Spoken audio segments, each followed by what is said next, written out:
আপনার প্রফেশনাল লাইফে আপনার মতো অনেক প্রতিযোগী আছে। সুতরাং প্রফেশনাল লাইফটা কিন্তু অনেক জটিল। যারা সবেমাত্র একাডেমিক লাইফ শেষ করেছেন, তাদের অবশ্যই প্রফেশনাল লাইফে ঢুকতে হবে এবং তাদের চিন্তাধারা হলো কিভাবে প্রফেশনাল লাইফে ঢুকে একটু ভালো ইনকাম করা যায়, কিভাবে নিজেকে আরো উন্নত থেকে উন্নততর করা যায়, একটা বেটার লাইফ কিভাবে ক্রিয়েট করা যায়, এ ধরনের চিন্তা ভাবনা প্রতিনিয়ত তাদের মাথায় ঘুরতেছে, রাইট? বাট এক্ষেত্রে একটা বিষয় অবশ্যই লক্ষণীয়, সেটা হলো আপনি কতটুকু অভিজ্ঞতা অর্জন করেছেন। হ্যাঁ, আপনি আপনার একাডেমিক লাইফ শেষ করেছেন, সেখানে থিওরি যুক্ত অনেক কিছু করেছেন। কতটুকু আপনি প্র্যাকটিক্যাল লাইফে সেটাকে ইউজ করেছেন, সেটা হলো গুরুত্বপূর্ণ। তো আমি বলতে চাচ্ছি যে আপনি যে বিষয়টার উপর আপনার একাডেমিক লাইফ শেষ করেছেন, সেটা প্র্যাকটিক্যালি আপনি কতটুকু ইউজ করতে পারেন, সেটার জন্য আপনার প্রথমেই যেটা করা উচিত, একটু ইন্টার্নি করে সেটাকে আরো স্ট্রং করা উচিত, আরো ধারালো করা উচিত এবং প্রথম দিকে একটু কম বেতনে বা ছোট ছোট যে কোম্পানিগুলো আছে, প্রতিষ্ঠানগুলো আছে, সেখানে যুক্ত হয়ে আপনার অভিজ্ঞতার ভান্ডারটাকে একটু সমৃদ্ধ করতে পারলে কি হবে জানেন?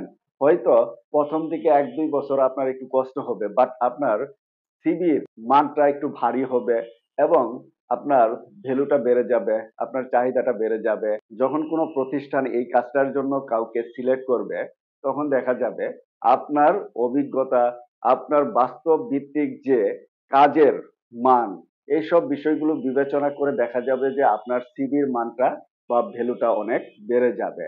এতে হবে কি, আপনার স্যালারি বেড়ে যাবে, আপনার কোয়ালিটি, আপনার ডেজিগনেশন সবকিছু আলাদাভাবে মূল্যায়ন করা হবে। এখন হয়তো বলতে পারেন যে আমি কাজে না ঢুকে বা প্রফেশনাল লাইফে না ঢুকে কিভাবে অভিজ্ঞতা অর্জন করব? হ্যাঁ, বিভিন্ন ভাবে আপনি অভিজ্ঞতা অর্জন করতে পারেন।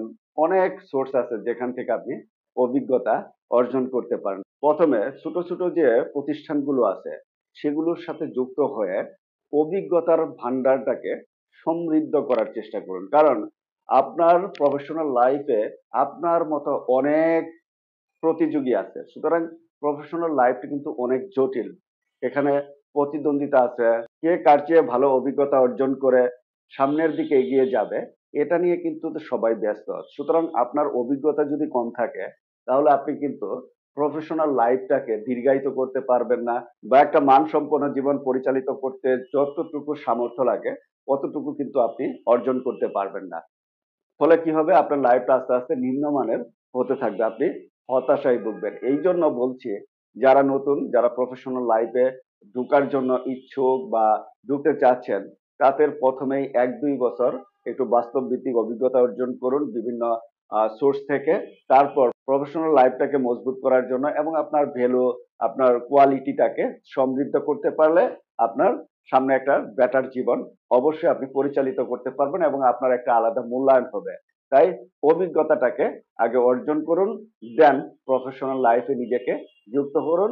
দেখবেন আপনার একটা সুফল, সুন্দর এবং উন্নত মানের জীবন পরিচালিত হওয়ার জন্য অবশ্যই আপনার জন্য অপেক্ষা করছে।